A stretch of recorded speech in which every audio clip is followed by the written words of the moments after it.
ابھی بھی ایسے فون کا وقت پہ پین بھی ہے. بہت شکریہ.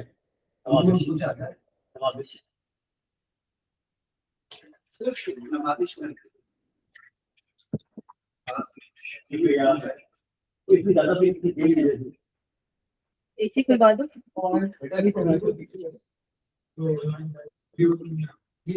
تھوڑا سا میں نے کلوز کیا.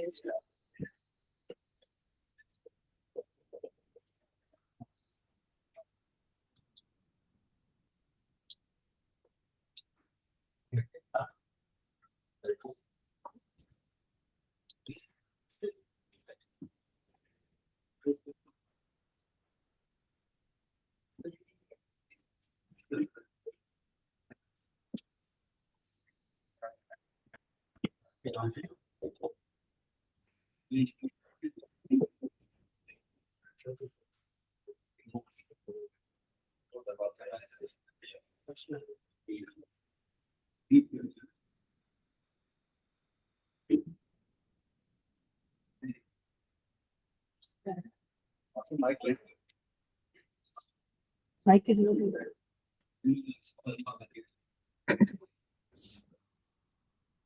یہ کھولنا ہے زین. اچھا یہ کھلا ہوا ہے, ٹھیک ہے. السلام علیکم. جلدی سے لے آؤ.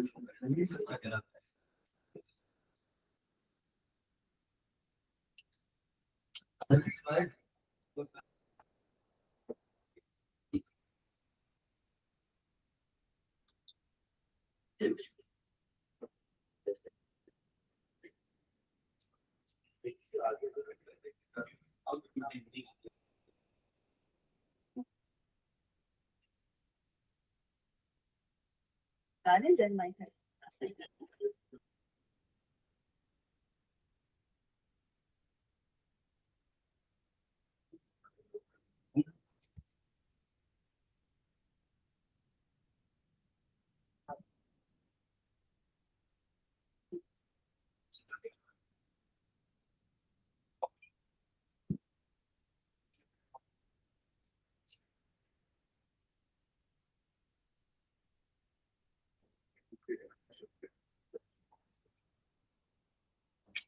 یہ بھی ادھر سے لگے گا شاید.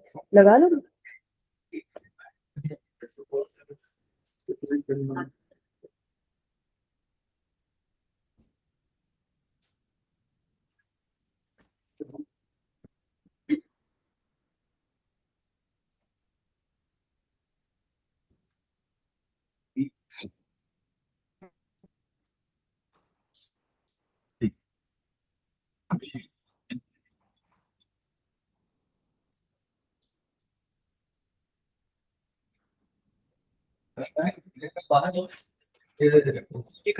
السلام علیکم. کیسے ہیں آپ؟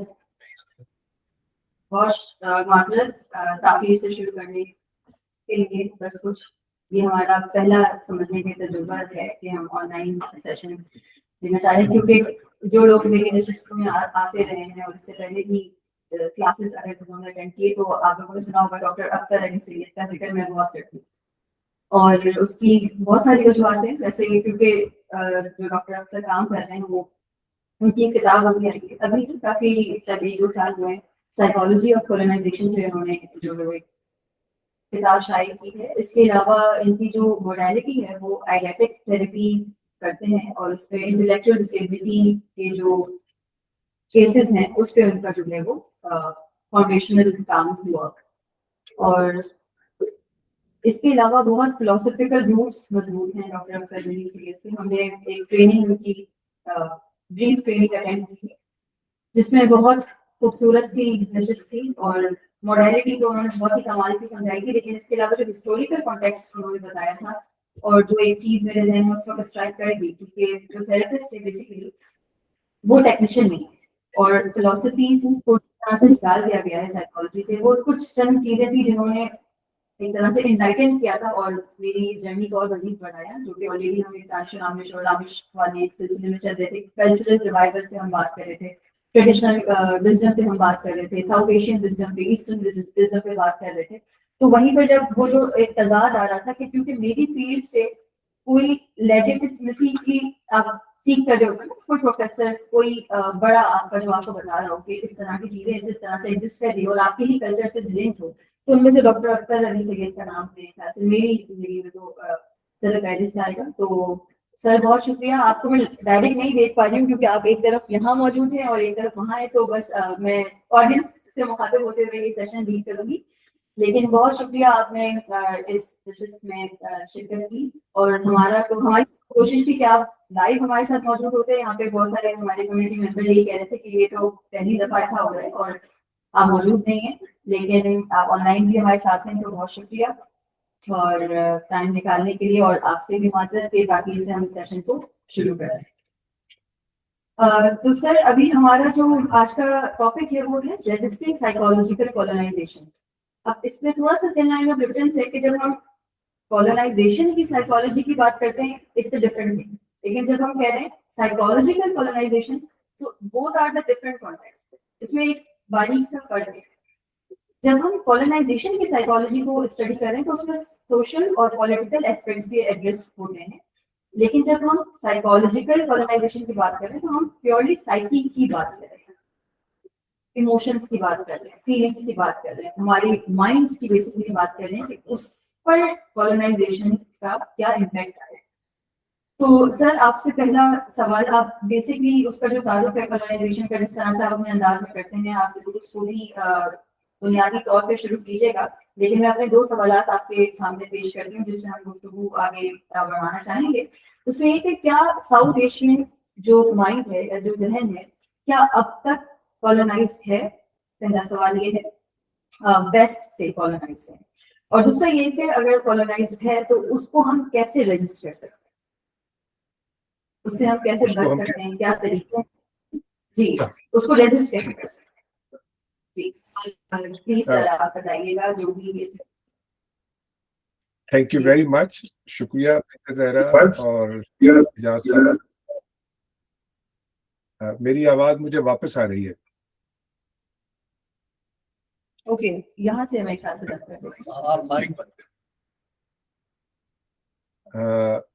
बहुत बहुत शुक्रिया आप हजरात का। मैं आप लोगों की जो एक्टिविटीज़ हैं उनको कभी कभी जब मुझे सोशल मीडिया पे जाता हूँ तो वहाँ कुछ चीज़ें दिखाई देती हैं और मैं आई एम रियली इम्प्रेस्ड। और जब मैं अभी आ रहा था तो मैंने सोचा मैं भी पाकिस्तानी कपड़े पहन के आपके सामने आऊँ, ताकि जो एक कल्चरल ज़मानी यानी मकानी बोध तो मौजूद है, एक कल्चरल बोध और डिस्टेंस जो है वो मैं उसको पाट सकूं। अच्छा, बहुत बहुत शुक्रिया आप हजरात का। आप लोग बहुत ही उम्दा काम कर रहे हैं। मैं अगर कराची में होता और पाकिस्तान में होता तो मुझे बड़ी खुशी होती कि मैं आप लोगों के साथ बैठता और इसी फर्शी नशिस्त पर बैठकर आप लोगों के साथ कुछ बातें करता। लेकिन बहरहाल मैं जैसे ही पाकिस्तान आया, कराची आया, तो मैं आप लोगों से मुलाकात के लिए जरूर हाजिर होऊंगा। अच्छा, अब जो सवाल आपने किया है वो बड़ा बुनियादी सवाल है और यही वो सवाल था जो मेरे सामने था जब मैंने कहीं 2012-10 के बाद से इस मौजू पे सोचना शुरू किया था। मेरे सामने सवाल ये था कि हमारे जो सोशो पॉलिटिकल इश्यूज हैं उसकी साइकोलॉजिकल अंडरस्टैंडिंग कैसे मुमकिन है। आप बहुत काबिल माहिर नफ्सियात हैं। आपको मालूम है कि हमें जब कोई मसला दरपेश होता है, जब क्लिनिकल कोई मसला दरपेश होता है, जब हम क्लिनिक में काम करते हैं, कोई क्लाइंट हमारे पास आता है अपने किसी नफ्सियाती मसले के साथ आता है, उसको समझने के लिए एक थ्योरेटिकल फ्रेमवर्क चाहिए होता है।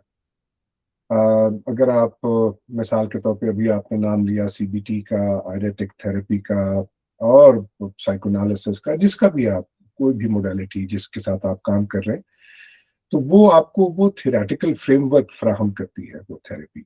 उसकी एक थ्योरी होती है, उसको आप अंडरस्टैंड करते हैं और उस थ्योरी की रोशनी में फर्द के मसले को समझने की कोशिश करते हैं। मैंने एग्जैक्टली यही कोशिश की कि हमारा जो समाज है वो जिन मसाइल से दो चार था और अब भी है। आप जरा याद कीजिए 2010 वो वक्त था कि जब मुल्क में दहशत गर्दी अपने उरूज पे थी, रोज़ाना धमाके हो रहे थे। कराची खास तौर पर, कराची वालों को तो खास तौर पे याद है वो ज़माना, इसलिए कि सब जहाँ जहाँ सबसे ज़्यादा अनरेस्ट था, Karachi was one of those cities. तो अ,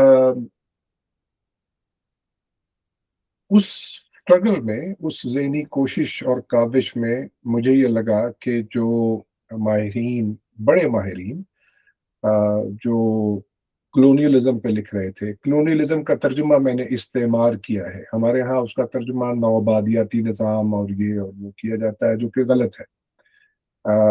उसका तर्जुमा, एक लफ्जी तर्जुमा जो है वो इस्तेमार है, और वो हर लिहाज से लुगत के एतबार से भी आप लोग माशाल्लाह बहुत पढ़े लिखे हैं, लिटरेचर के एक्सपर्ट्स यहाँ बैठे, तो उनके सामने मैं ये कहने की जसारत कर रहा हूँ कि लुगत के एतबार से भी जो एक लफ्जी तर्जुमा है वो इस्तेमार बनता है। और आप लोग ये बात जानते हैं कि अगर किसी जुबान में किसी कॉन्सेप्ट के लिए एक लफ्जी तर्जुमा मौजूद ना हो तो वो कॉन्सेप्ट उस जुबान में समझा भी नहीं जाता, वो जुबान का हिस्सा भी नहीं बनता। तो उसमें मैंने फिर उसका तर्जुमा इस्तेमाल किया। मुझसे पहले लोग करते थे ये तर्जुमा, लेकिन इतना मुस्तअमल नहीं था, कसरत से इस्तेमाल नहीं होता था, कसरत से वही नौआबादियाती निज़ाम। और अच्छा, अब मैंने जब ये पढ़ा, उस लिटरेचर को दोबारा देखा मैंने, तो मुझे ये लगा कि ये एक थियोरेटिकल कॉन्सेप्ट है, कंस्ट्रक्ट है, जो हमारी सोशो पॉलिटिकल मसाइल को समझने में हमारी मदद कर सकता है। अच्छा, अब वो मैं उस नतीजे तक कैसे पहुंचा, तो मैं वो आपके सामने वो कुछ बातें रखता हूँ। मिसाल के तौर पर मैंने उस हिस्ट्री को रिव्यू करते हुए इस्तेमारियत की जो हिस्ट्री है कि मुख्तलिफ मुल्कों में मुख्तलिफ इस्तेमारी कुव्वतों ने जो अपना इस्तिबदाद कायम किया था, तो उसमें कॉमन चीज क्या थी। अब ये नहीं है कि ये बात मैं कह रहा हूँ पहली दफा, मैंने सिर्फ उसको हिस्ट्री में से जो कॉमन ट्रेसेस थे उनको कंसोलिडेट किया है। तो चार चीजें ऐसी थी कि जहां जहां इस्तेमारी निज़ाम मौजूद रहा वो चार काम जरूर हुए। कॉलोनाइजर ने वो चार काम हर जगह किए। उनमें से एक, पहला काम तो ये था कि कॉलोनाइजर ने उस रीजन की जो फाइनेंशियल सिचुएशन थी उसको पूरी तरह से कंट्रोल किया और अपने मकासद के लिए इस्तेमाल किया। अब आप लोग पढ़े लिखे लोग हैं, आप लोग सुनते रहते हैं ये बातें कि जब इंडिया कॉलोनाइज हुआ था तो वर्ल्ड जीडीपी में इंडिया का कंट्रीब्यूशन क्या था, और जब गोरों ने यहाँ से क्विट किया और सो कॉल्ड डीकोलोनाइजेशन हुई तो इंडिया का दुनिया के जीडीपी में क्या रेशो था। मतलब मैं याद दिला देता हूँ उससे, ताकि वो बात जिनके ध्यान में वो फिगर्स नहीं है वो फिगर्स ताज़ा हो जाए कि जब यहाँ आया था गोरा तो यहाँ जो इंडिया का दुनिया भर की इकोनॉमी में जो जीडीपी का रेशो था वो 24% था, जब वो यहाँ से गया तो 4% था। ये एक काम वो करता है कि यहाँ पर आकर वो यहाँ के तमाम जो फाइनेंशियल रिसोर्सेज हैं उनको ऑक्यूपाई करता है और उनको अपने मकसद के लिए इस्तेमाल करता है। अब ऐसे में बाज लोग आपको वो कहानियां सुनाते हैं कि जनाब यहाँ पे रेलवे आ गई, यहाँ पे सड़कें बन गई, यहाँ पे ये काम हो गया, वो काम हो गया। इसका जवाब माहिरीन बहुत बहुत बहुत तफसील के साथ दे चुके हैं, इकोनॉमिस्ट दे चुके हैं कि यहाँ से वो कितनी वेल्थ लूट के ले गए। खैर, एक काम तो वो ये करते हैं कि जो फाइनेंशियल रिसोर्सेज हैं उनको अपने मकसद के लिए इस्तेमाल करते हैं। दूसरा काम वो ये करते हैं कि कॉलोनाइज्ड रीजन के लिए ये तय करते हैं कि इस रीजन ने जंग किससे करनी है और सुलह किससे करनी है। आपकी फॉरेन पॉलिसी को वो कंट्रोल करते हैं, आपके पूरे डिफेंस मैकेनिज्म को वो कंट्रोल करते हैं, आपके लिए दोस्त और दुश्मन का तयन वो करते हैं। उसकी एक छोटी सी मिसाल मैं आपके सामने रखता हूँ वो ये कि आप को याद होगा 2002 में पाकिस्तान और इंडिया की जो फौजें हैं वो बॉर्डर पे बैठी थी, eye ball to eye ball with each other. तो British foreign secretary Jack Straw Pakistan और इंडिया आए थे पीस मिशन पे, और जब वो पीस मिशन पे आए तो वो दोनों मुल्कों को असलहा बेच कर वापस गए। उनके साथ जो वेपन इंडस्ट्री है उसके लोग मौजूद थे, और उन्होंने यहाँ पे पाकिस्तान के साथ भी असलहे की वेपन्स की डील्स की और इंडिया के साथ भी। ये उनका पीस मिशन था। तो वो आपके लिए दोस्त और दुश्मन का तयन करते हैं, वो आपके लिए ये तय करते हैं कि आपने जंग किससे करनी है और सुलह किससे करनी है। अगर आप इस बात को जहन में रखें तो आपको अपनी सियासी जिंदगी में के जो बहुत से वाकयात हैं वो आपके लिए एक्सप्लेन हो जाते हैं, खुद ब खुद एक्सप्लेन हो जाते हैं कि आपको ये पता चलता है कि आपकी हिंदुस्तान के साथ दुश्मनी के असबाब क्या हैं, आपके अफगानिस्तान के साथ पहले दोस्ती और बाद में दुश्मनी के असबाब क्या हैं। हर चीज आपके लिए एक्सप्लेन हो जाती है। तीसरा काम वो ये करते हैं कि जो सोसाइटी है उसको वो तकसीम के अमल से गुजारते हैं। ये वो चीज है जिसको हम डिवाइड एंड रूल के नाम से जानते हैं। ये एक बहुत सिंपल सा कंस्ट्रक्ट है और वो इस सारे काम की पेचीदगी को पूरी तरह से हमारे लिए वाजे नहीं करता। मैंने इसको डिवाइड एंड रूल के जो मैकेनिक्स हैं उनको एक्सप्लेन करने की कोशिश की है और उनकी तफसील में जाने की कोशिश की है। और ये जो किताब जिसकी तरफ आप इशारा कर रही थी अभी अपने इंट्रोडक्शन में, इस्तेमार की नफ्सियात, उसमें कई आर्टिकल्स हैं जिनमें ये बताने की कोशिश की गई है कि ये जो डिवाइड एंड रूल का एक जो कॉन्सेप्ट है अब वो कितना कॉम्प्लेक्स है और वो किस तरह से महकूम माशरों को यानी कॉलोनाइज्ड माशरों को तकसीम दर तकसीम तकसीम दर तकसीम के अमल से गुजारता है। उसकी एक छोटी सी मिसाल मैं आपको दे देता हूँ, वो जरा चीजें आपको हो सकता है ज्यादा बेहतर एक्सप्लेन करे। हम जब छोटे थे तो हमें ये पता था कि मुसलमानों के दो फिरके हैं, एक शिया है एक सुन्नी है। अब हम जहाँ खड़े हैं हमें पता चलता है कि शियों के इतने ग्रुप्स हैं और सुन्नियों के भी इतने ग्रुप्स हैं, और उन ग्रुप्स के नाम उनके कायदीन के नाम पे रखे गए हैं कि ये बरेलवी हजरात का ये ग्रुप है और ये देवबंदी हजरात का ये ग्रुप है और ये शियों का ये ग्रुप है, वो उनके कायदीन के नाम पे रखे गए हैं। तो ये उसकी सूरत है। एक और बात जो तारीखी तौर पे मैं आपके सामने रख सकता हूँ, उस पर फिर मैं अगर कोई तफसील चाहेगा तो तफसील भी अर्ज कर दूंगा कि ये जो इस वक्त जितनी भी डिनोमिनेशंस हैं हमारी मजहबी, ये सारी की सारी कलोनियल ईरा में पैदा हुई हैं। शिया सुन्नी की तकसीम तो बहुत पुरानी है, लेकिन बाकी जो डिनोमिनेशन है, मिसाल के तौर पर देवबंद का मदरसा कलोनियल अहद में बना था। बरेलवी मसलक की जो तालीमात हैं वो कलोनियल अहद में बनी थी। पहला शिया मदरसा लखनऊ में कलोनियल अहद में बना था। तो and so on so fourth, मैं इसकी कोई और मिसालें भी दे सकता हूँ आपके सामने।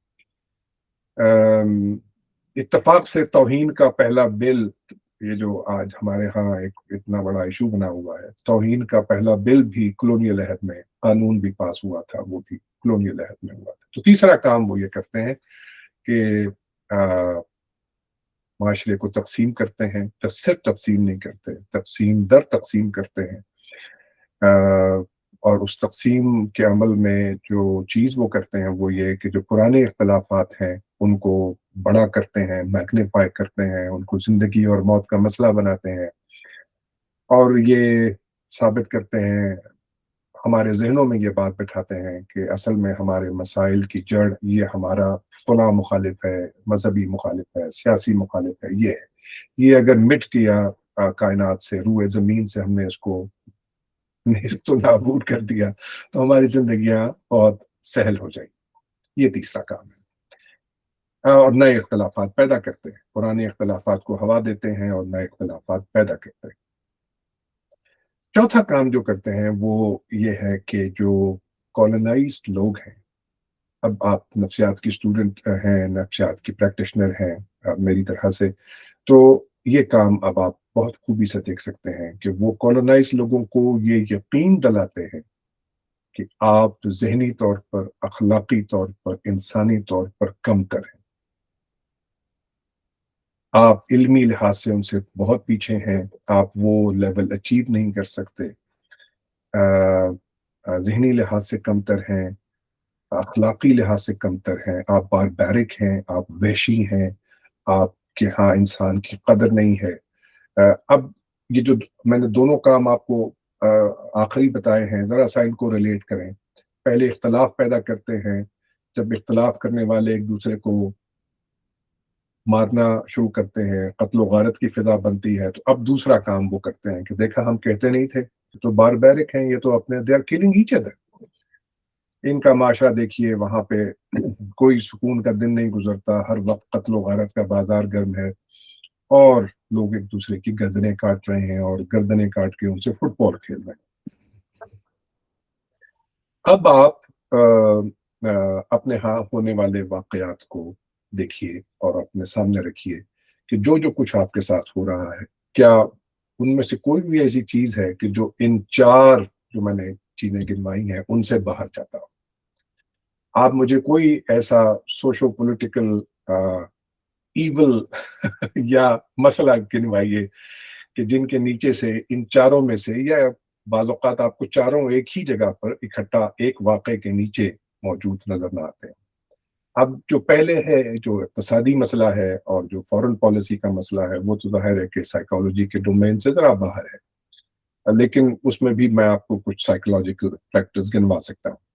لیکن جو آخری 2 مسئلے ہیں, اختلاف کا مسئلہ ہے اور جو ڈی ہیومنائزیشن ہے, جو کالونائز لوگوں کی ان کا اپنے اوپر سے اعتماد متزلزل کرنے کا جو عمل ہے, وہ دونوں کے دونوں ہمارے ڈومین یعنی نفسیات میں فال کرتے ہیں. تو یہ میری سبمیشنز تھیں اس موضوع پر, جن کی اور یہ وہ پوائنٹ تھے جن کے روشنی میں میں اس نتیجے پہ پہنچا کہ ہم جو کچھ سفر کر رہے ہیں وہ کالونائزیشن ہی کی ایک نئی شکل ہے. اب سوال یہ پیدا ہوتا ہے کہ 1947 میں, اکثر لوگ یہ سوال کرتے ہیں کہ صاحب 1947 میں آپ آزاد ہو گئے, ڈی کالونائزیشن ہو گئی, گورا یہاں سے چلا گیا, تو اب یہ رونا کاہے کو رویا جا رہا ہے کہ صاحب ہم تو کالونائزڈ ہیں اور ہم یہ ہیں اور ہم وہ ہیں.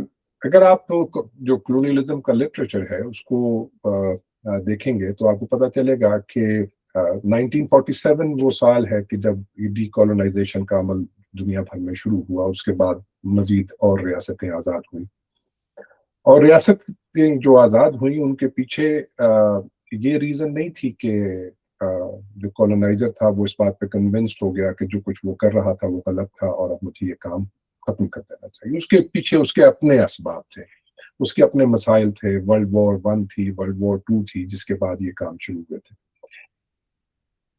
تو اب کاہے کو رونا چاہیے؟ میں آپ سے یہ کہتا ہوں کہ یہ جو لٹریچر ہے کلونیلزم پہ جو لکھا گیا ہے اس میں 1960 میں 65 میں گھانا کے پہلے صدر تھے قوامی کرما, انہوں نے ایک کتاب لکھی, بہت چھوٹی سی کتاب تھی جس کا نام تھا نیو کلونیلزم. اس میں وہ یہ انڈیکیٹ کر رہے تھے کہ وہ کام جو پہلے باہر کی ریاستیں کسی ریجن میں آ کے کرتی تھیں, اب وہ کام, یہ 65 کی بات ہے, وہ کام مالیاتی ادارے کر رہے ہیں, وہ کام بڑے بڑے بینکس کر رہے ہیں, وہ کام بڑی بڑی کمپنیز کر رہی ہیں. یہ 65 کی بات ہے. اور انہوں نے یہ ثابت کیا کہ جو اکنامک کنٹرول پہلے کالونائزر اس خطے میں بیٹھ کر کرتا تھا, اب یہ مالیاتی ادارے اس خطے سے باہر بیٹھ کر کر رہے ہیں. یہ 65 کی بات ہو گئی. ایک اور ٹرم, اور وہی ایگزیکٹلی وہی میکنزم تھا فائنینشیل ریسورسز کو کنٹرول کرنے کا, اور گول یہ تھا کہ یہ ریجن کسی بھی طرح سے ترقی نہ کر سکیں, اپنے پیروں پہ نہ کھڑے ہو سکیں, ہم پر ڈیپینڈنٹ رہیں اور ان کا انحصار ہم پہ جاری رہے. میں نے جو اس طرح استعمال کی ہے کرنٹ سچویشن के लिए वो हाइपर कॉलोनियलिज्म है। पहले आपको नजर आता था कि 1947 से पहले के एक गोरा सड़क पे वॉक कर रहा है, आप कहते थे कि ये कॉलोनाइजर है, इसने हम पे कंट्रोल किया हुआ। अब आपको वो गोरा दिखाई नहीं देता। अब क्या हुआ है, अब जो कॉलोनाइजेशन का ये अमल है ये इनविजिबल हो गया है, ये आइडेंटिफाइबल नहीं रहा। अब आपके सामने कोई फर्द नहीं है जिसकी तरफ इशारा करके आप ये कह सकें कि ये कॉलोनाइजर। अब वो सारा काम इनविजिबल हो गया है, अनआइडेंटिफाइबल हो गया है। लेकिन वो जो चारों काम कॉलोनियलिज्म करता है वो चारों काम आज भी जारी है। एक दूसरी बात ये कि पहले एक रियासत एक कॉलोनाइजर के इन्फ्लुएंस में होती थी, अब एक रियासत बैक वक्त कई कॉलोनाइजर्स के ज़ेर असर होती है। यहाँ पर अमेरिकन कॉलोनाइजेशन भी होती है, यहाँ पे ब्रिटिश कॉलोनाइजेशन भी होती है, यहाँ पे चाइनीज कॉलोनाइजेशन भी होती है। कई तरह का कॉलोनाइजर होता है जो या तो बैक वक्त चारों काम कर रहा होता है या चारों में से कुछ एक या दो या तीन कर रहा होता है। दो बातें। तीसरी बात यह कि अब कॉलोनाइजेशन सिर्फ स्टेट नहीं करती, अब स्टेट के साथ साथ फाइनेंशियल इंस्टीट्यूशंस भी करते हैं, अब स्टेट के साथ साथ मल्टीनेशनल कंपनीज भी करती हैं, और अब कॉलोनाइजेशन के साथ नॉन स्टेट एक्टर्स भी करते हैं। आप अगर मुझसे मिसालें मांगेंगे तो मैं बहुत सारे नॉन स्टेट एक्टर्स की मिसालें दे दूंगा आपको कि जहां पे उन्होंने एग्जैक्टली वो सारे काम किए जो मिसाल के तौर पर बरतानवी इस्तेमार आपके साथ 1947 से करता था। तो आपके दूसरे सवाल का जवाब यह है कि हम अब भी उसी कॉलोनियलिज्म के ज़ेर असर सोचते हैं। हमारे यहाँ आज भी सियासी मजहबी ग्रोही मसाइल को उसी ऐनक से देखने की कोशिश की जाती है। हम जरा पीछे हटकर आज भी ये देखने के काबिल नहीं हो सके कि हम ये देख सकें कि किस इशू को किस तरह से मैनेज किया जा रहा है, वो कैसे शुरू होता है और वो कैसे तश्कील पाता है, फिर वो एक दिन इवेपोरेट हो जाता है। वो हवा से ऐसे मंजर से ऐसे गायब होता है जैसे कभी था ही नहीं। अच्छा, एक और काम जो अब शुरू हुआ जो मैं बताना मेरे जहन से निकल गई वो बात, वो ये कि अब जो मौजूदा सूरत हाल है उसमें पहले एक कोलैबोरेटर होता था।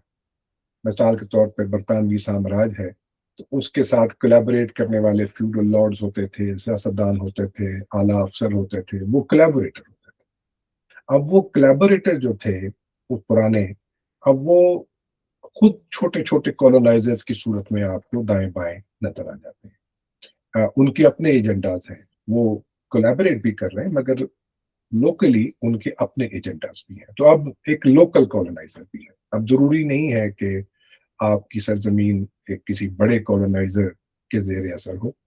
अब ये बिल्कुल मुमकिन है, मुमकिन क्या है, ये आपके साथ हो रहा है, हमारे साथ हो रहा है कि लोकल कॉलोनाइजर भी मौजूद है। तो वो लोकल कॉलोनाइजर जो है वो बड़े कॉलोनाइजर के साथ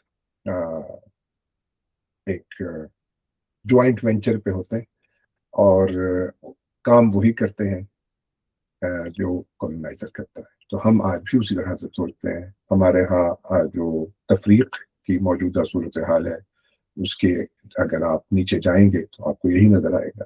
हम जिस तरह से आज सोचते हैं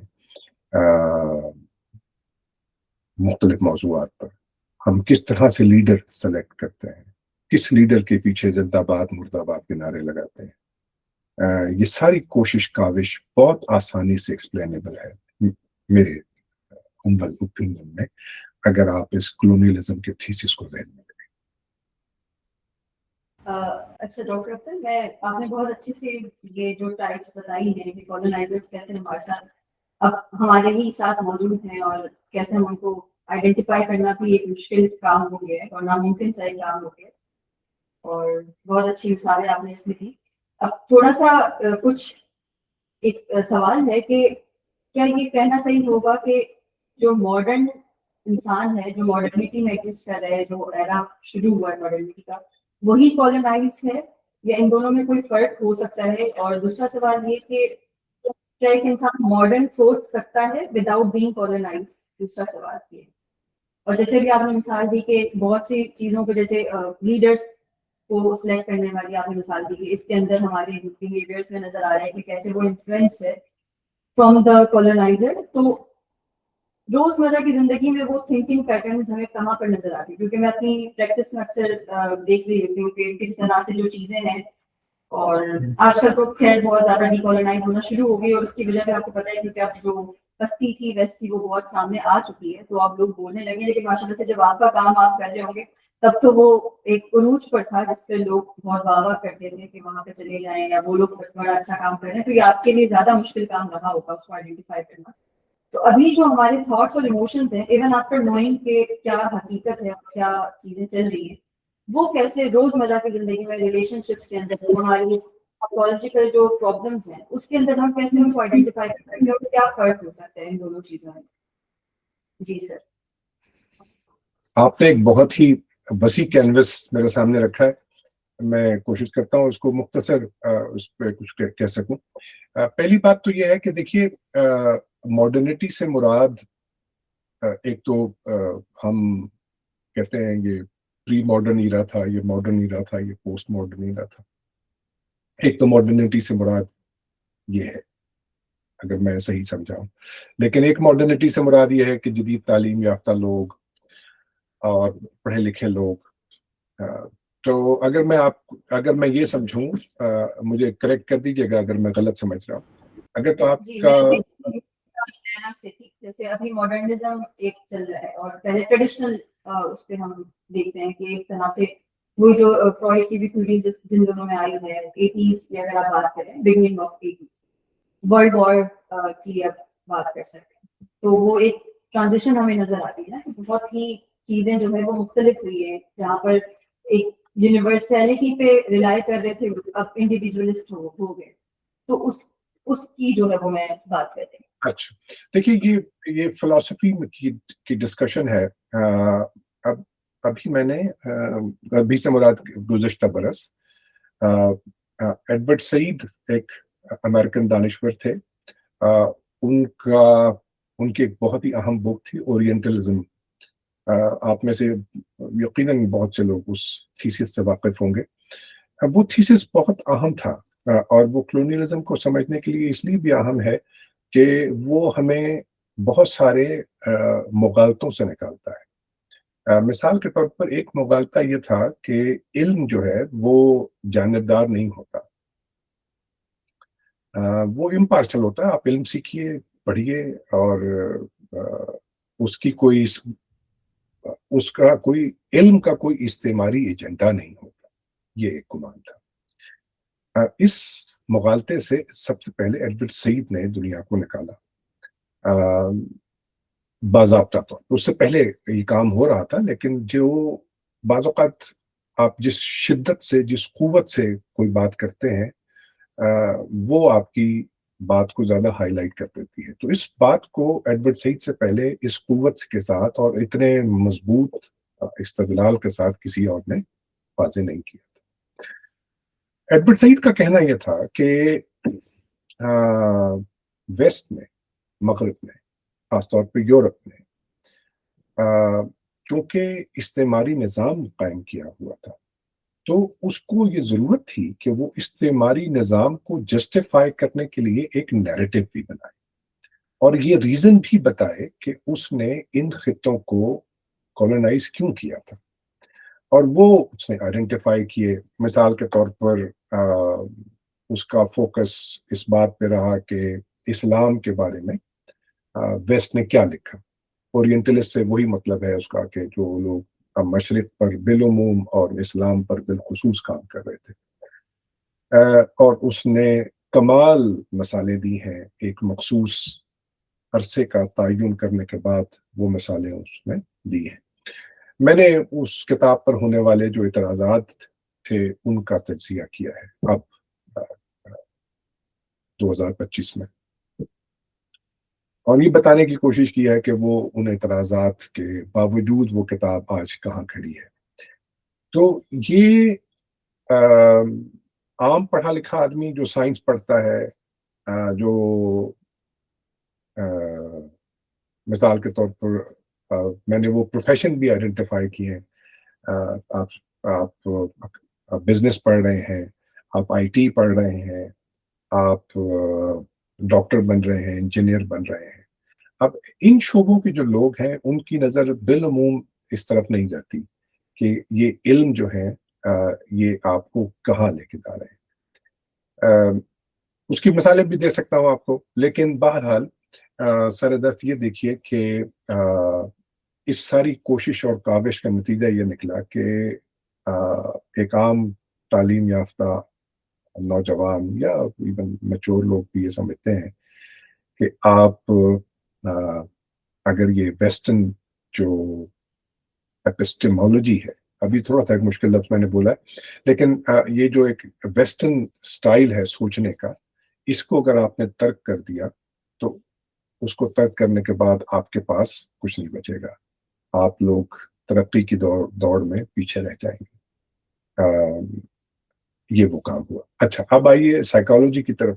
سائیکالوجی میں جب آپ اس پر مزید کوئی بات کریں گے تو اس کے جواب میں کچھ اور بھی عرض کروں گا، تفصیلات بھی عرض کروں گا، لیکن سر دس اتنا سن لیجیے کہ مینٹل ہیلتھ کا جو فیلڈ ہے وہ پوری طرح سے کالونائزڈ ہے، پوری طرح سے کالونائزڈ ہے. مینٹل ہیلتھ کا فیلڈ خاص طور پہ، باقی سائیکالوجی پر بھی ہم بات کر سکتے ہیں، لیکن مینٹل ہیلتھ کا فیلڈ خاص طور پہ، کیونکہ آپ خود سائیکو تھراپسٹ ہیں اس لیے میں اس کی مثال دے رہا ہوں. مینٹل ہیلتھ میں دو ایشوز ہیں. نمبر ایک کہ آپ ڈائگنوز کیسے کریں گے، کون سا مسئلہ آپ یہ کہیں گے کہ یہ مسئلہ ہے، اس کو سائیکولوجیکل پرابلم ہے یا یہ ڈس آرڈر ہے، اور پھر اس کا ٹریٹمنٹ کیا کریں گے.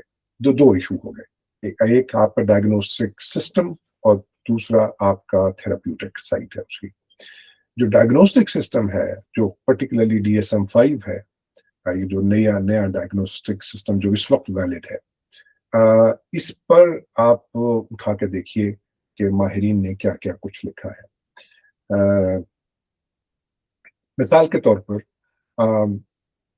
آپ واقف ہیں سارے سسٹم سے، اس میں ذرا اٹھا کے دیکھیے کہ انہوں نے ہر چیز کو، ہر ڈس آرڈر کو، سائیکولوجیکل ڈس آرڈر کو کس طرح سے میڈیکلائز کرنے کی کوشش کی ہے اور اس کو ایک میڈیکل پرابلم بنانے کی کوشش کی ہے. اب آپ مجھ سے پوچھیں گے کہ یہ کیوں، اس سے کیا فرق پڑتا ہے؟ اس سے فرق یہ پڑتا ہے کہ جب ایک پرابلم میڈیکل ثابت ہو جائے گا، مثال کے طور پر جب آپ کہیں گے کہ انگزائٹی ایک میڈیکل پرابلم ہے، تو اب آپ اس کے لیے دوا لیں گے، اور وہ دوا کون بناتا ہے؟ وہ فارماسیوٹیکل انڈسٹری بناتی ہے.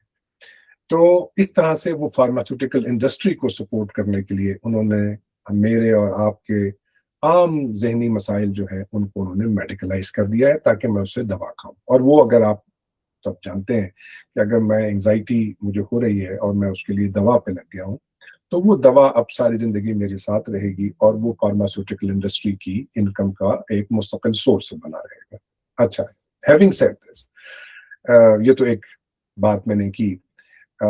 لوگوں نے یہ بھی آئیڈینٹیفائی کیا ہے کہ DSM کو لکھنے والے جو اس کے کنٹریبیوٹرز ہیں، ان کی ایک بڑی تعداد فارماسیوٹیکل انڈسٹری کے ساتھ ان کنٹریبیوٹرز کے فارماسیوٹیکل انڈسٹری کے ساتھ فائنینشیل کنیکشنز تھے. مطلب وہ ان سے پیسے وصول بھی کر رہے تھے، کسی نہ کسی سم وے اور دی ادر ان کے پے رول پہ تھے. اب ان کے پے رول پہ ہونے کا مطلب کیا ہے؟ ان کے پے رول پہ ہونے کا مطلب یہ ہے کہ ڈس آرڈرز کو میڈیکلائز کیا جائے، ان کو ایک میڈیکل پرابلم بنا کے پیش کیا جائے، اور تاکہ فارماسیوٹیکل انڈسٹری جو ہے وہ اپنی دوائیں بیچتی رہے. تیسرا اس کا جو سائٹ ہے وہ یہ ہے کہ میری اور آپ کی انگزائٹی کا بڑا سبب میرے اور آپ کے ملک کے حالات ہیں. میں یہ ماننے پہ تیار نہیں ہوں کہ پاکستان میں رہنے والا کوئی بھی شخص چاہے اتنا ہو یا اتنا ہو، وہ ٹراما کا شکار نہ ہوا. جس ملک کی سڑکوں اور گلیوں میں 50 سال تک بم پھٹتے رہے ہوں، وہاں پہ یہ انسانی طور پر ناممکن ہے کہ مجھ پہ اس کا اثر نہ ہو، میرے تعلقات پہ اس کا اثر نہ ہو. جب میں یہ کہتا ہوں کہ یہ جو اثر میرے ملک کے حالات کی وجہ سے مجھ پہ ہوا ہے، یہ اثر حالات کی وجہ سے نہیں ہوا، یہ بلکہ میرا میڈیکل پرابلم ہے جس کے لیے مجھے دوا کھانا ہے. تو میں کیا کہہ رہا ہوں؟ میں کہہ رہا ہوں کہ آپ کے سماجی حالات میں کوئی پرابلم نہیں ہے، آپ کا اصل مسئلہ میڈیکل ہے جس کے لیے آپ جائیے اور فارمیسی سے دوا کھائیے اور سو جائیے. صبح اٹھ کے پھر اسی طرح سے ایک مشین کا حصہ بن کے کام کیجیے، واپس آئیے، دوا کھائیے اور پھر سو جائیے. اب یہاں جو لوگ آپ لوگ تشریف فرما ہے، آپ کو معلوم ہے کہ یہ اس کا انسانی تعلقات پہ کیا اثر پڑے گا. جو بچے اس وقت آج بچے ہیں، اسکول گوئنگ بچے ہیں، جب ایک دن خراب حالات کی وجہ سے اسکول نہیں جا پاتے تو وہ کیا سوچتے ہیں. اے پی ایس کے بچے، وہ بچے کہ جو بچ گئے، ان کی زندگیاں کیسے شیپ اپ ہوں گی، ان کے والدین پہ کیا گزری ہوگی. اے پی ایس تو ایک مثال ہے، ہمارے ملک میں تو ہزاروں اے پی ایس ہو چکا ہے. تو یہ میں نے یہ آپ کے سامنے یہ رکھا کہ یہ جو کولونائزیشن کا عمل ہے، یہ کس طرح سے سڑکوں اور محلوں اور گلیوں میں ہوتے ہوئے ہمارے گھروں میں اور ہمارے ذہن کا حصہ بنتا ہے.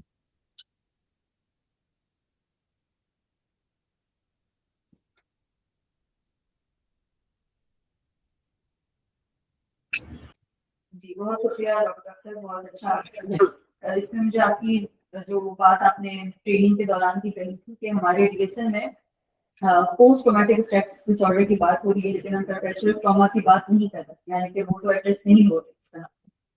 تو اب یہ بتائیں کہ اب ہم اس کو ریزسٹ کیسے کر سکتے ہیں. جیسے اگر ہم آئیڈینٹیفائی کر بھی چکے ہیں اور اب تو بہت زیادہ لوگ بات بھی کر رہے ہیں اس کے اوپر اور کرنا بھی چاہتے ہیں، لیکن میرا ذاتی یہ خیال ہے کہ اس میں بہت ہی باریکی سے کام جب تک نہیں ہوگا، جب تک اس کی ڈیپتھ کو نہ سمجھا جائے کہ کس طرح سے وہ گھسا ہوا ہے اور انفلوئنس ہے، تو اس کو ریزسٹ کرنا بھی بہت مشکل ہو جاتا ہے. تو آپ کے ذہن میں کیا خیال ہے کہ ہم اس کو کیسے ریزسٹ کر سکتے ہیں آئیڈیلی؟ دیکھیے، ایک میرے جیسا ایک ہمبل اور وطن سے دور بیٹھا ہوا سائیکالوجسٹ جو کسی بڑے سوشل گروپ کا حصہ بھی نہیں ہے، وہ اس میں کوئی بہت بڑی اسٹریٹجی، سوشل ایکٹیویشن کی اسٹریٹجی تو آپ کے سامنے نہیں رکھ سکتا کیونکہ وہ میری رینج سے باہر ہے، آؤٹ آف مائی باؤنڈس. میں ذاتی طور پہ کیا کہتا ہوں یا سجیسٹ کر سکتا ہوں اور کہہ رہا ہوں، وہ یہ کہ یہ ایک ایسا سبجیکٹ ہے کہ جس کو بہت باریکی سے دیکھنا اور سمجھنا چاہیے. ہم سوشلی اور کلیکٹیولی جس طرح ایک ہجوم کا حصہ بنتے ہیں، اور ہجوم کا حصہ بن کر ہم جو کام کرتے ہیں، ہم کم از کم وہ نہ کریں. اگر ہمیں یہ پتا ہو کہ یہ ہجوم کس نے کس مقصد سے کے لیے اکٹھا کیا ہے، تو کم از کم ہم اس ہجوم کا حصہ نہ بنیں. ہم زندہ باد مردہ باد کے نعرے لگانے والوں میں شامل نہ ہوں، کیونکہ ہمیں یہ پتا ہے کہ یہ کولیبوریٹرز نے مختلف مقاصد کے لیے مختلف جگہوں پر مختلف جتھے اکٹھا کیے. میں آپ اجازت دیں، میں ایک بات صرف ایک بات کھل کے کہوں آپ کو. میں آپ سے پوچھتا ہوں، وہ توہین کے نعرے لگانے والے کہاں گئے آج؟ آپ کے ملک میں ایک گروہ اکٹھا ہوا تھا جو توہین کے نام پر جس نے افراد کو زندہ جلایا. آپ کے ہاں سوشل انریسٹ کریٹ کیا ہے، بے تحاشا سوشل انریسٹ. اور نہ صرف یہ کہ سوشل انریسٹ کریٹ کیا ہے، 2018 کے الیکشنز میں وہ پنجاب کی تیسری بڑی پارٹی تھی. وہ سیٹس نہیں لے سکے، مگر ووٹس کے اعتبار سے وہ پاکستان کی تیسری بڑی، پنجاب کی تیسری بڑی اور پورے پاکستان کی 5ویں بڑی پارٹی تھے ووٹس کے حساب سے. وہ آج کہاں ہے؟ جب آپ صرف اس سوال پہ غور کرتے ہیں تو آپ کو پتہ چلتا ہے کہ وہ کس مقصد سے بنایا گیا تھا گروپ، اور اس کو بنانے والوں نے اس کو کس طرح سے سین سے ہٹا دیا. باقی لیڈر بھی ایسے ہی بنے ہیں. ایسے ہی بنائے جاتے ہیں. جب تک وہ پرپس سرو کرتے ہیں تب تک وہ ایکٹیو رہتے ہیں, موجود رہتے ہیں. جب وہ پرپس سرو کرنا بند کر دیتے ہیں ان کو سین سے ہٹا دیا جاتا ہے. یہ بات اگر ذہن میں رہے تو میں اور آپ کسی پولیٹیکل, کم از کم کسی پولیٹیکل پارٹی یا پولیٹیکل لیڈر پر بحث نہیں کریں گے.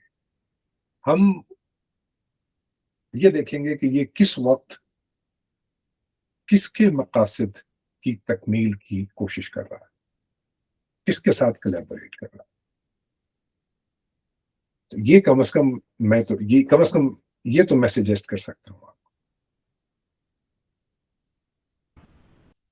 اس کے علاوہ میں تھوڑا سا کلچر آف نوائز کا ایک کانسیپٹ آپ کی سے میں نے سنا تھا, اس کے اوپر ایلابوریشن چاہوں گی کہ اگر آپ اس کو ایکسپلین کریں کہ اسی مثال پہ جو آپ نے دی کہ کلچر آف نوائز کیسے آئیڈینٹیفائی کر سکتے ہیں.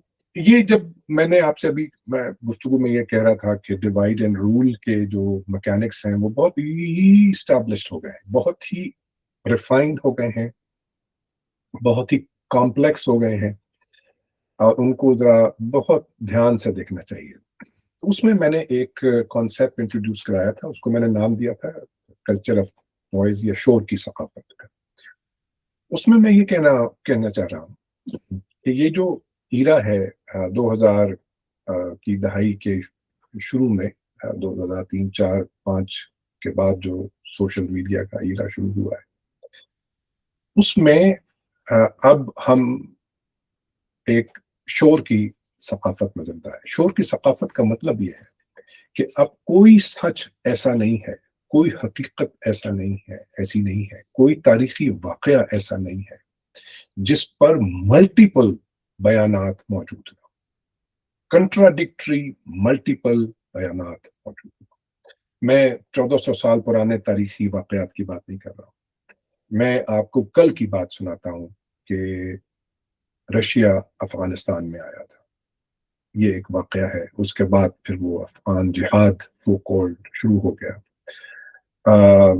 اس کو ہم نے دیکھا اور وہ ہم پہ بیتا ہے. میں اپنے اسکول گوئنگ تھا جب وہ واقعہ شروع ہوا ہے.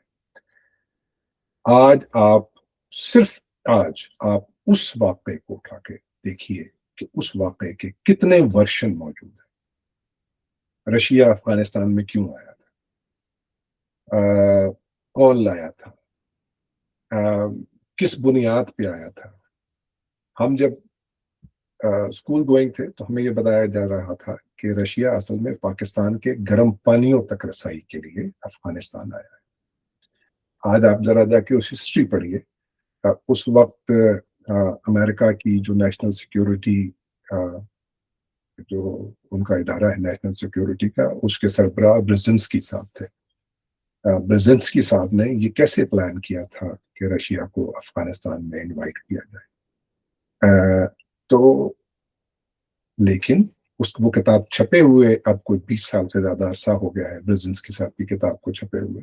اس کے باوجود پاکستان کے اردو اخبارات میں آج بھی یہ کہا جاتا ہے کہ رشیا جو ہے وہ پاکستان تک آنا چاہتا تھا, پاکستان پہ قبضہ کرنا چاہتا تھا, تاکہ وہ آپ کے پاس جو سمندر ہے کراچی کے پاس, وہ اس تک رسائی حاصل کر سکے. آج بھی لکھا جاتا ہے, آج کی تاریخ میں. اب یہ شور کی ثقافت ہے کہ ایک عام بچہ جب ہسٹری پڑھتا ہے تو اس کے سامنے اتنے متضاد ورژن سامنے آتے ہیں کہ اس کے لیے یہ ممکن نہیں رہتا کہ وہ کسی ایک پر ایک سلسلسی کوشش کے بعد کسی ایک پر یقین کر سکے. اسی طرح آپ کی کرنٹ جو سیاسی تاریخ ہے اس پہ اٹھ جائیے. آپ روزانہ ٹاک شو دیکھیے کہ کس طرح سے ایک نیا ایشو اٹھتا ہے, وہ اس پر 4-5 لوگ ایک دوسرے کا سر پھوڑتے ہوئے, منہ سے جھاگ بہاتے ہوئے اور دست و گریبان ہوتے ہیں, تہذیب سے آری گفتگو ہوتی ہے, اور نتیجہ ایک عام سننے والا اس سے کوئی نتیجہ نہیں نکال سکتا. آپ ذرا کسی بھی ٹاک شو کو دھیان سے سنیے, اور جب وہ ختم ہو جائے, ساری گفتگو ختم ہو جائے, تو آپ اپنے آپ سے صرف یہ سوال کیجئے कि मैं नतीजा क्या निकला इस सारी गुफ्तगू का, ये जो प्राइम टाइम आप इन टॉक शोज को देते हैं उसमें नतीजा क्या निकला? नतीजा आप वहीं खड़े हैं अपनी तफहीम के एतबार से, अपनी अंडरस्टैंडिंग के एतबार से, जहां आप उस टॉक शो को सुनने से पहले खड़े थे, लेकिन जहन पहले से ज्यादा कंफ्यूज है और नतीज निकालना और ज्यादा मुश्किल हो गया। अब उसका रिजल्ट क्या निकलता है? नेट आउटकम उसका यह निकलता है कि आपने अपने लिए जो सच बनाया हुआ है, तो आपके अपने अंदर जो जिस चीज पे आप यकीन रखते हैं, आप वापस उसी की तरफ जाते हैं, उसी में पनाह ले लेते हैं, क्योंकि अगर आप उससे बाहर निकलते हैं तो उसके बाहर निकलकर कंफ्यूजन के अलावा आपको कुछ नहीं मिलता। जितना ज्यादा आप उन डिबेट्स को सुनते हैं उतना ज्यादा आप कंफ्यूज होते हैं, क्योंकि वो डिबेट्स आपके लिए छेड़ी गई है। ये मीडिया की जो सो कॉल्ड आजादी है, आप सोच सकते हैं कि ये परवेज मुशर्रफ के इरा में क्यों आई है।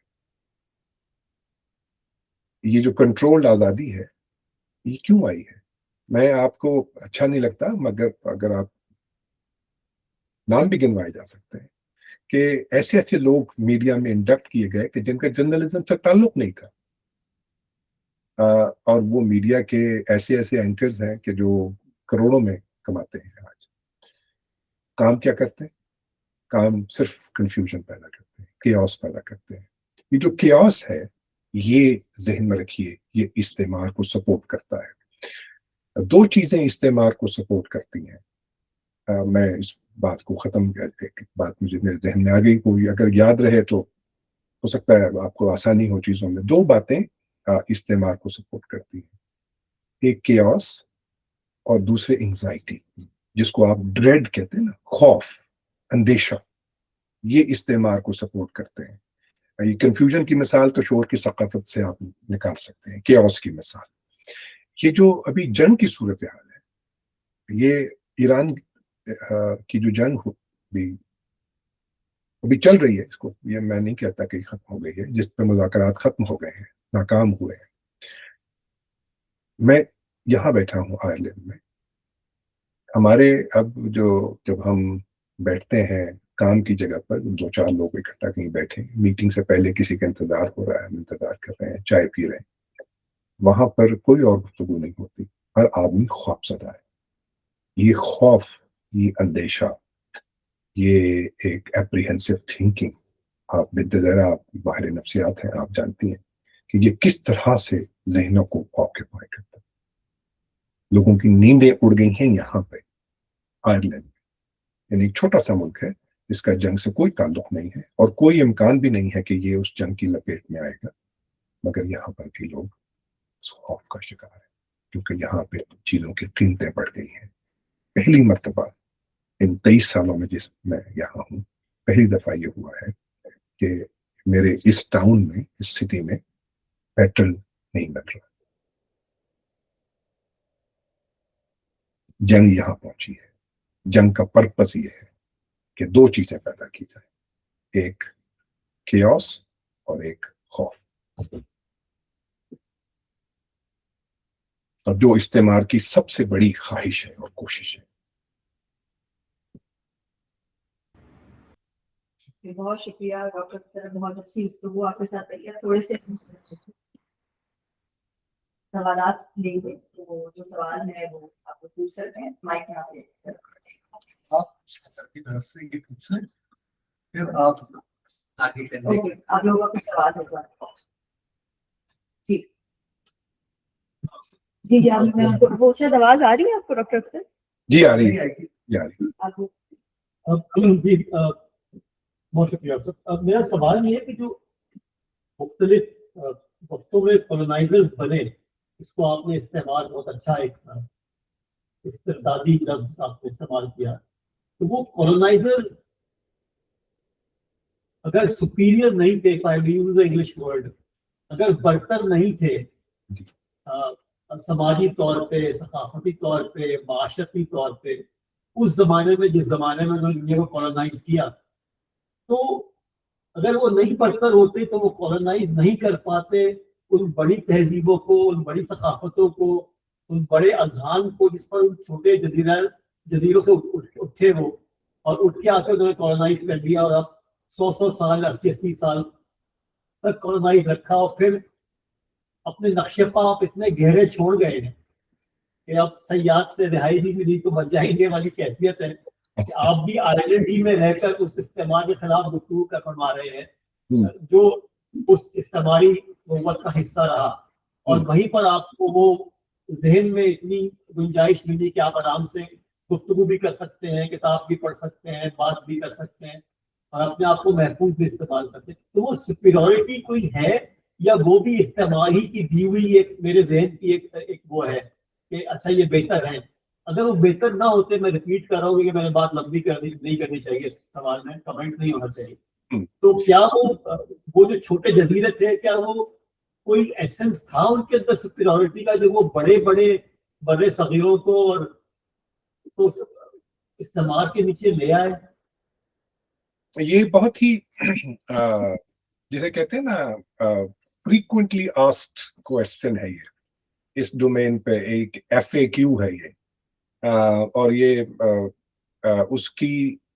اس پر بہت تفصیل سے لکھا ہے لوگوں نے. مثال کے طور پر میں آپ سے عرض کرتا ہوں کہ یہ کہا جاتا ہے کہ صاحب علمی طور پہ کم تھے, یہاں پہ کوئی ایجوکیشنل سسٹم نہیں تھا انڈیا میں جب وہ یہاں تشریف لائے تھے, اور انہوں نے آ کے یہ اسکول سسٹم بنایا, یہ ایجوکیشن سسٹم بنایا. ایک صاحب ہیں ہمارے ہاں, اتفاق یا بد نصیبی ہے کہ ہمارے ہاں ان موضوعات پہ زیادہ کام نہیں ہوا. ہندوستان میں ان موضوعات پہ بہت کام ہوا ہے. ایک صاحب ہے پرمود نائر, حیدرآباد میں ایک یونیورسٹی میں یہ استاد ہیں. انہوں نے اس کی میں صرف ایک ڈومین سے اس کی مثال دے رہا ہوں. انہوں نے انڈیا میں جو ایجوکیشن سسٹم ہے اس پر 3 جلدوں میں کتاب ایک ایڈٹ کی ہے. ایک pre colonial educational system, colonial educational system اور پوسٹ کلونیل ایجوکیشنل سسٹم. اور اس میں انہوں نے مثال کے طور پر ہمارے ہاں ایک جو پڑھنے لکھنے والے جو ہمارے یہاں ایون جو پروگریسو لوگ ہیں وہ بھی یہ کہتے ہیں کہ مغلوں نے کوئی اسکول سسٹم نہیں بنایا, صرف محل ہی بناتے رہے, تاج محل بنا دیا, یہ مسجد بنا دی, وہ کر دیا, کوئی ایجوکیشن سسٹم نہیں بنایا. جبکہ ایک اور صاحب ہیں مظفر عالم صاحب, ان کا کام ہے جس میں انہوں نے یہ ہائی لائٹ کیا ہے کہ یہ یہاں پہ ایجوکیشن سسٹم جو ہے وہ کتنا ایکٹیو تھا اور کتنا پوٹنٹ تھا. لیکن اس کو ہمارے جو کلونیل مائنڈ ہے اس نے ہائی لائٹ نہیں ہونے دیا, اور اس آرگیومنٹ کے پیچھے ہم چھپتے رہے کہ اگر وہ برتر نہ ہوتے تو وہ ہم پہ قابض کیسے ہوتے. یہ جو برتری ہے کالونائزر کی, اس کی کئی ڈومینز ہیں, کئی ڈائمینشنز ہیں. مثال کے طور پر وہ وہاں پہ انڈسٹریلائزیشن کا جو پروسیس ہے وہ ہم سے پہلے شروع ہو چکا تھا. اس کے اسباب تھے اپنے, اور وہ انڈسٹریلائزیشن جو ہے وہ جب یہاں پہنچی تو یہاں کی انڈسٹری کو تباہ کرنا بہت ضروری ہو گیا تھا, اور وہ انہوں نے کیا. اس کی مثالیں جو ہیں وہ ٹیکسٹائل کی انڈسٹری سے میں دے سکتا ہوں کہ یہاں کی جو ٹیکسٹائل انڈسٹری تھی, یہاں پہ جو کام ہوتا تھا اس کو کس طرح سے انہوں نے ڈسٹروائے کیا, کس طرح سے جو آرٹیزانس تھے ان کے ہاتھ کاٹے گئے باقاعدہ تاکہ وہ ویونگ کا وہ کام نہ کر سکیں. تو اس طرح کے آرگومنٹس موجود ہیں. یہاں اس خطے کو جس طرح سے فائنینشلی انہوں نے ڈپرائیو کیا, اگر یہ خطہ اس طرح سے فائنینشلی ڈپرائیو نہ کیا جاتا تو ہو سکتا ہے یہ اپنے ایک کورس آف ڈیولپمنٹ میں خود کہیں پہنچتا, مگر وہ انہوں نے کیا. اور اس کے بعد پھر چل اور یہاں کی مانچسٹر کی جو پوری ٹیکسٹائل انڈسٹری ہے وہ انڈیا کے سر پر قائم کی گئی تھی. اگر ہندوستان سے کاٹن وہاں ایکسپورٹ کرنا بند کر دی جاتی جس طرح سے یہ کر رہے تھے, تو وہاں پہ جو مانچسٹر کی ٹیکسٹائل انڈسٹری کبھی بھی قائم نہ ہو پاتی. تو یہ جس طرح سے لوٹنگ ہوئی ہے صرف इस बात पर कि आपके पास हथियार बेहतर थे। ये एक ऐसा माशरा था जो उस वक्त तजादात का शिकार था। उसमें क्योंकि एक बहुत बड़ा मुल्क था तो उसमें कई सोशल ग्रुप से, इंडिया को एक ये भी एक तासुर है ना हमारे यहाँ, एक गलतफहमी है कि इंडिया एक हुकूमत थी। इंडिया एक हुकूमत नहीं थी, उसमें कई कई छोटी छोटी हुकूमतें थी, महाराजे महाराजे थे जो हुकूमत करते थे। तो इस तरह से उसको एक फ्रेगमेंटेटेड सोसाइटी थी जिसको तोड़ना उनके लिए आसान था। तो ये असबाब हैं। लेकिन ये कहना कि वो सलाहियत में हम कम थे या ये मुल्क कम था, यहाँ पे कुछ एजुकेशनल सिस्टम नहीं था, मैं इन लोगों से, इस तरह के आर्गुमेंट करने वाले लोगों से पूछता हूँ कि ताजमहल को बनाना, जरा सोचिए कि उसमें किस तरह से केमिस्ट्री शामिल है, उसमें किस तरह से आर्किटेक्चर शामिल है, उसमें किस तरह से फिजिक्स का इल्म शामिल है, उसमें किस तरह से आपकी वेदर का इल्म शामिल है। ये जो तमाम उलूम की शमूलियत के बगैर ताजमहल जैसी बिल्डिंग बनाना या इवन शालामार गार्डन बनाना या मुख्तलिफ बड़ी बड़ी मसाजिद बनाना, ये जो आर्किटेक्चर है, जरा एक मिनट के लिए ये भूल जाइए कि वो मजहबी इदारे हैं या वो किसी बादशाह के महल है, इसमें एक मिनट के लिए इसको भूल जाइए। लेकिन वो जो माहिरीन थे या वो जो आर्किटेक्चर था सारा, उसके पीछे जो जहन था वो यही लोकल जहन था, वो कोई इटली या बरतानिया या फ्रांस के माहिरीन नहीं थे।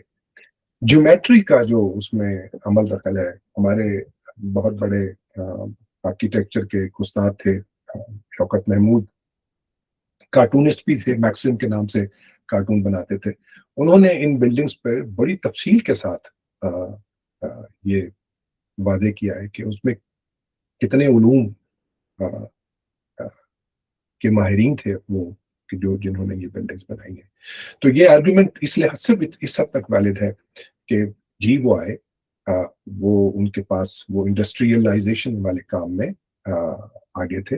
और आप हैरान होंगे कि कार्ल मार्क्स जैसा आदमी भी इस गलतफहमी का शिकार था कि ये जो गोरे यहाँ आए हैं ये इंडिया को नए पैदावारी दौर में लेके जाएंगे, इंडस्ट्रियलाइजेशन के एक नए अहद में, नए ईरा में लेके जाएंगे। ये जो मेरा आर्टिकल है जिसका मैंने भी मिसाल दी ओरिएंटलिज्म पर, और उसमें मैंने इस चीज़ पर थोड़ा सा तबसरा किया है कि बाद में फिर खुद उन्होंने अपने ख्यालात से रुजू किया। वो एडमिट नहीं किया कि जो कुछ उन्होंने पहले कहा था वो गलत था, लेकिन वो बात में उन्होंने कहा यहाँ पे जो इंसानी जानों का ज़िया था उसको देखकर कि ये डेवलपमेंट की बहुत ज़्यादा कीमत है जो इंडिया ने अदा की है, लेकिन वो डेवलपमेंट यहाँ कभी भी नहीं आई।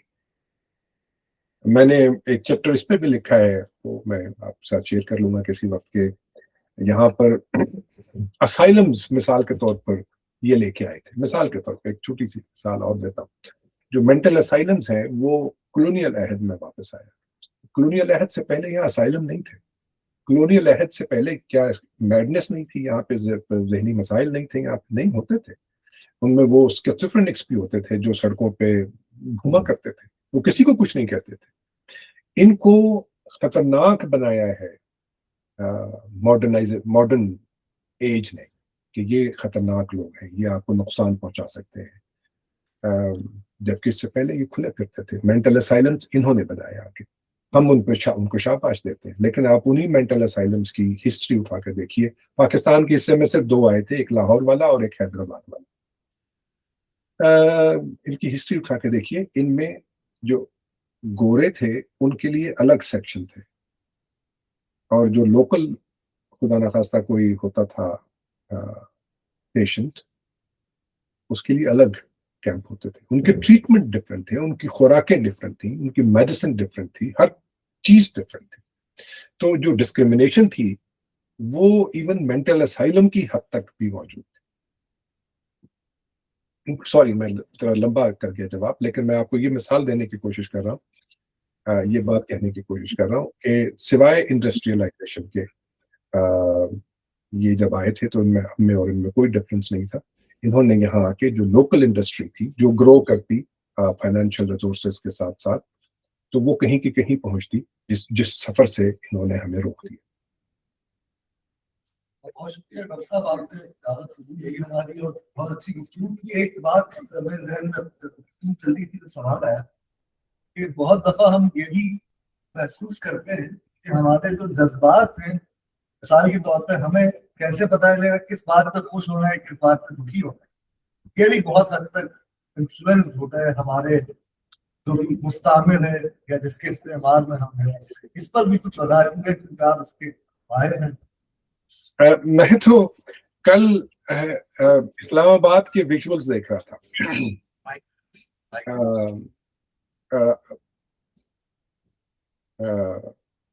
अमेरिकन्स और ईरानियंस वहां पहुंचे थे, तो जिस तरह से इस्लामाबाद को सजाया गया था वो देख रहा था, और जिस तरह से इन मुज़ाकरात को होस्ट करने पर हम बगले बजा रहे थे, मैं वो देख रहा था कल। मेरे ख्याल में अगर आप याद करेंगे जो कुछ कल टेलीविजन चैनल दिखा रहे थे, तो आपको पता चल जाएगा कि हमारी खुशी और गमी किस तरह से कंट्रोल की जाती। आपको याद है मंटो का अफसाना नया कानून, याद है ना आपको?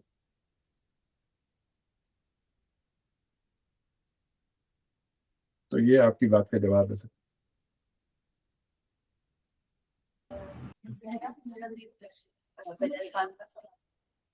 बहुत शुक्रिया डॉक्टर साहब, बहुत ही सहल तरीके से और बहुत आसान तरीके से अपनी सारी बातें की।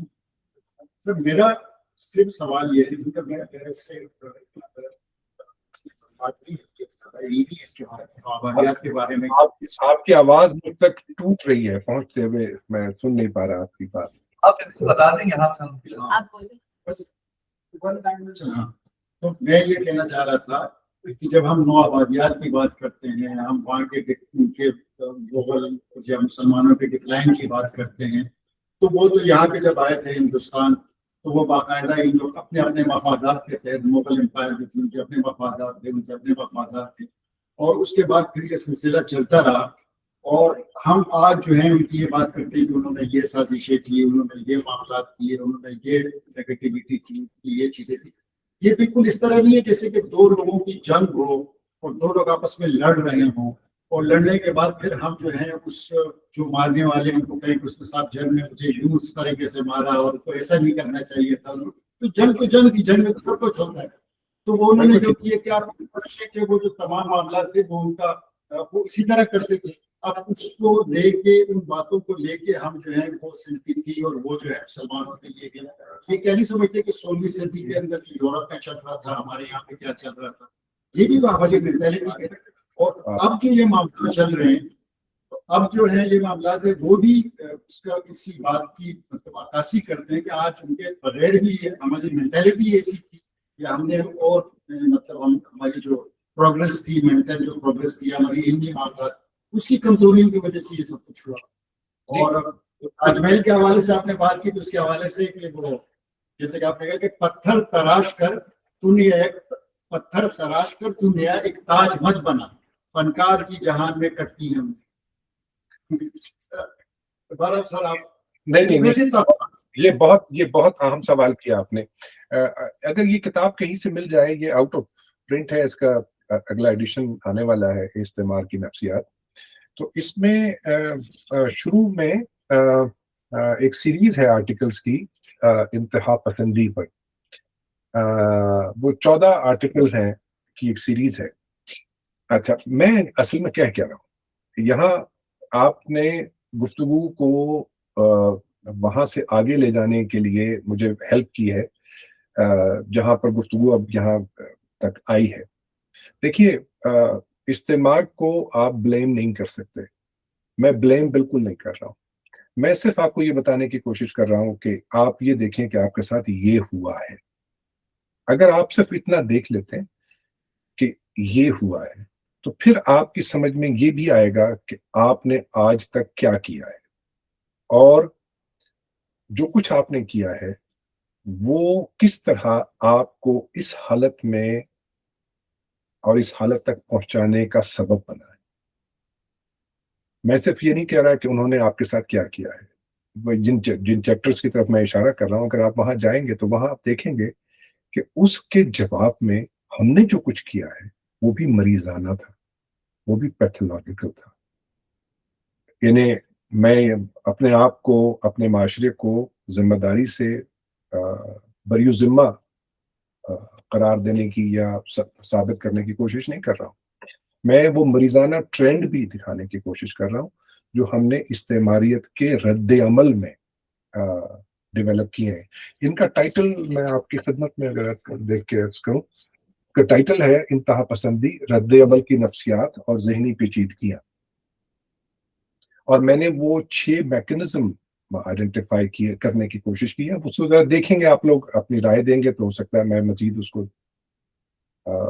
ये छप चुकी है, अभी तक कोई मुझे उस पर सब्सटैंशियल एतराज कहीं से नहीं सुनने को मिला। मैंने वो 6 मरीजाना ट्रेंड आइडेंटिफाई किए हैं जो हमने इस्तेमार के साथ ताल्लुक बनाते हुए अपने अंदर पैदा किए। वो मुझ में है, वो मेरे माशरे में है। तो आपकी बात, मैं ये नहीं बिल्कुल ये नहीं कह रहा हूं कि उन्होंने ये क्यों किया, मैं आपको बिल्कुल ये नहीं कह रहा। मैं सिर्फ ये बताने की कोशिश कर रहा हूं कि उन्होंने तो जो करना था कर दिया, हमने अपने साथ जो किया है और जो कर रहे हैं वो उससे कहीं ज्यादा खौफनाक है। Yes.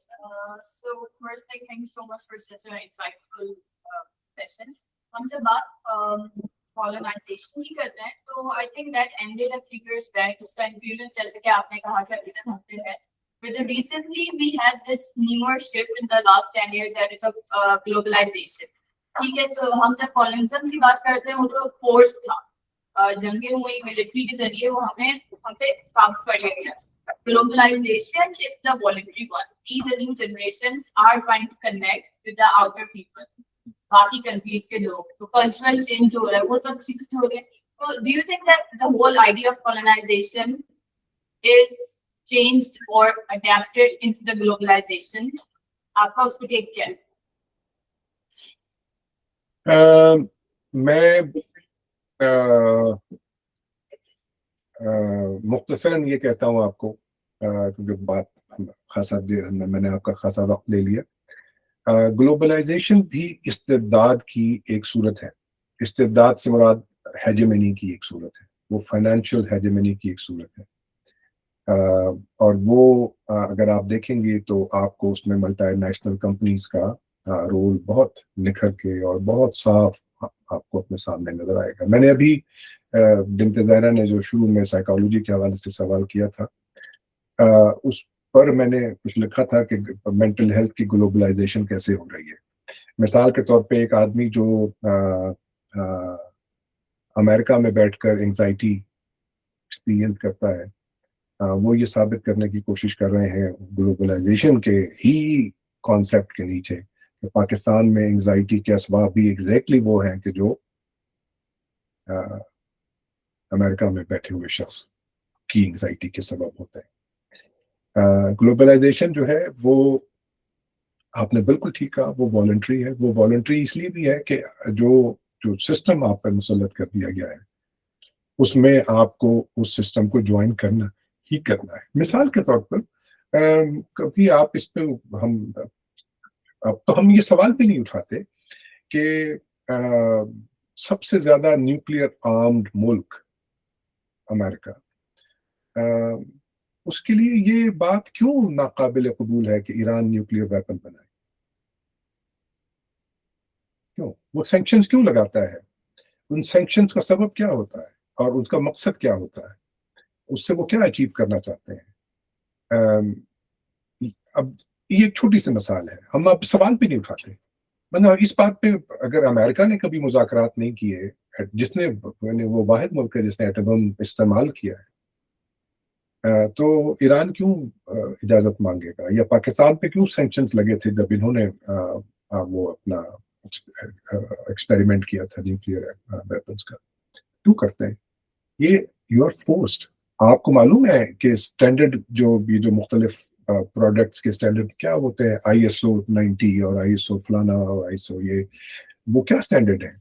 FATF क्या है? ये सारे वो इदारे हैं कि जिनके जरिए से आप किसी मुल्क को मजबूर करते हैं कि वो आपकी बात माने, और वो स्टैंडर्ड यूनिवर्सल है। आपने जैसे आपने कहा वो स्टैंडर्ड यूनिवर्सल है।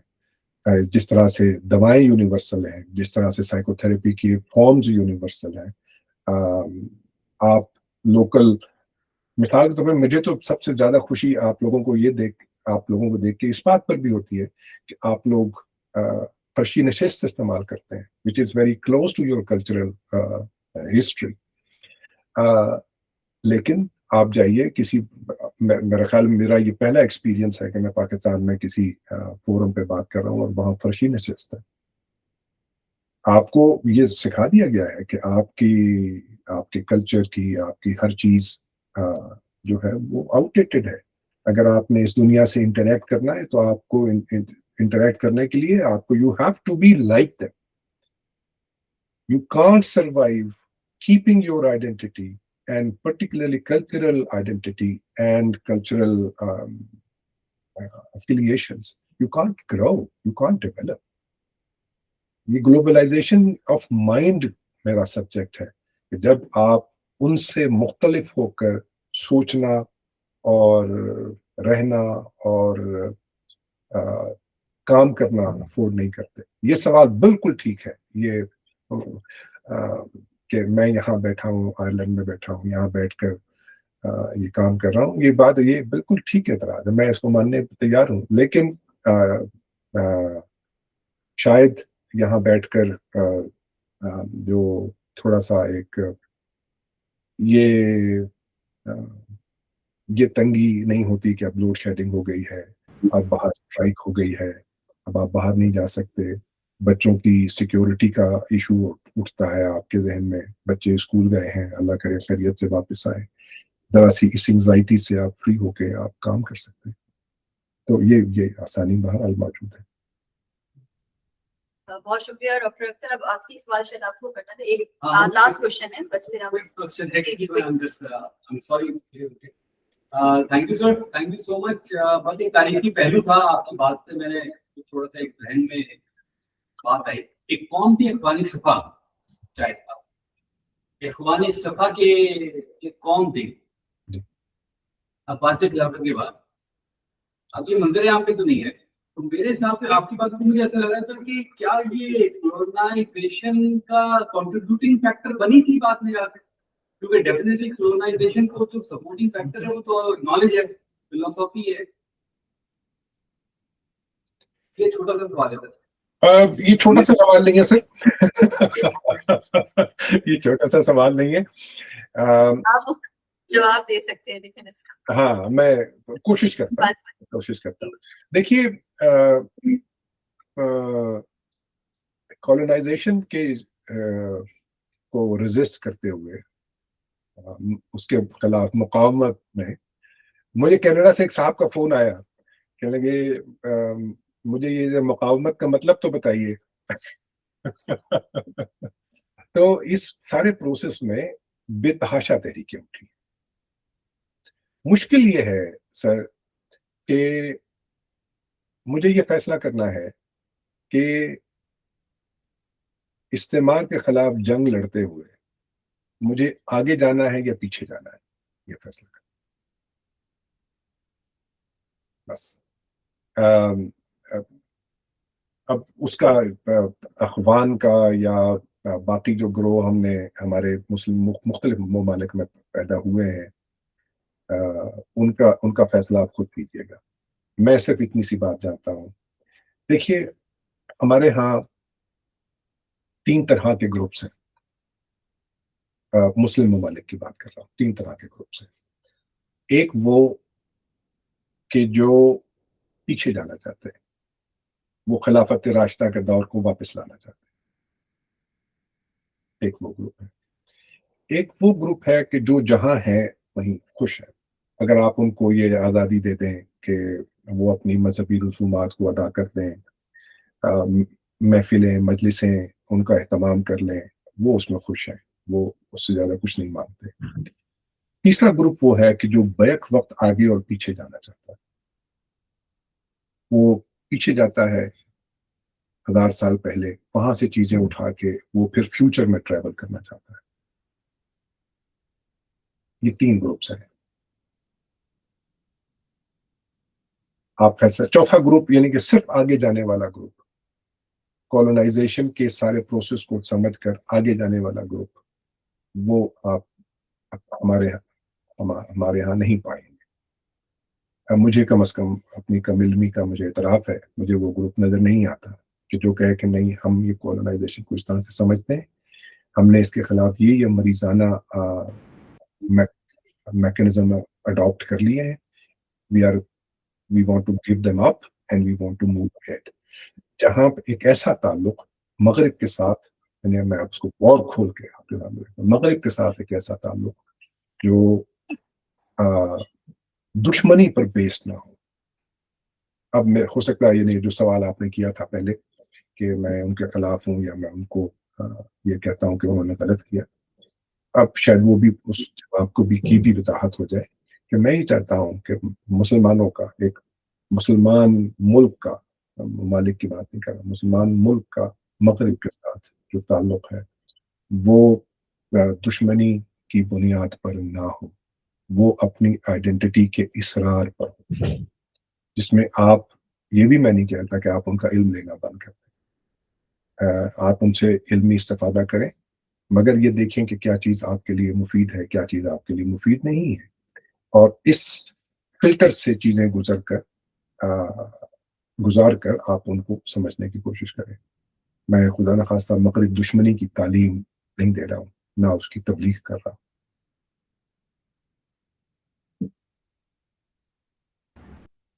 बहुत शुक्रिया डॉक्टर अख्तर। अब हम चाय पी रहे हैं, आप आपको पेश नहीं कर पा रहे, लेकिन मैं मिस करूंगा इस चाय को, और ये चाय मेरी संभाल के रखिएगा, इंशाल्लाह मैं हाजिर होऊंगा तो फिर पीऊंगा आपके साथ।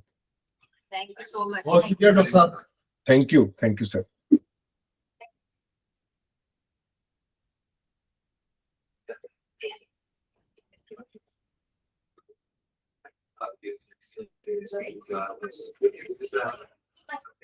Yes.